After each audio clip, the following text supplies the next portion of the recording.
జరుగుతుంది sir? 2004లో MLA జీతం ఎంత ఉండే సార్? ఇవాళ 2,75,000 సార్.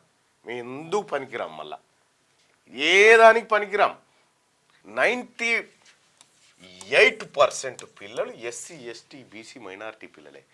వీళ్ళ చదువుల మీద మనకున్న శ్రద్ధ ఈ నిజంగా రాష్ట్ర ప్రభుత్వం ఇక వటవా 1000 కోట్లు తీసుకో దానికి కానీ అని అంటే అప్పుడు మాట్లాడుతుంటే ఏం కమిటీలు వేస్తాం సార్ దీని మీద? ముఖ్యమంత్రి గారు నిజంగా మనకు ఈ వర్గాల మీద ఈ పేద బిడ్డల మీద ప్రేమ ఉంటే 1000 కోట్లు వేయండి సార్. 1000 కోట్లు వేయండి. నేను కూడా చెప్తా ఉన్నా, మేము ఎమ్మెల్సీగా గెలిచినాం సార్, ₹1 లేదు. నిజంగా నాకు ఫండ్ ఇస్తే నేను ప్రతి స్కూల్లో దాన్ని ఖర్చు పెట్టాలనుకున్నా, ఎంతో కొంత లబ్ధి చేయాలనుకున్నా, కానీ అవకాశమే లేదు. ఉత్సవ విగ్రహాలు లెక్క అయిపోయినా అసలు గెలిచినా ఇంకా ఒక ఎమ్మెల్సీకి నిధులు లేవా, ఏ కాన్స్టిట్యున్సీ డెవలప్మెంట్ ఫండ్స్ ఎమ్మెల్యేలకు లేవా, మాకు లేవా, ఎవరికి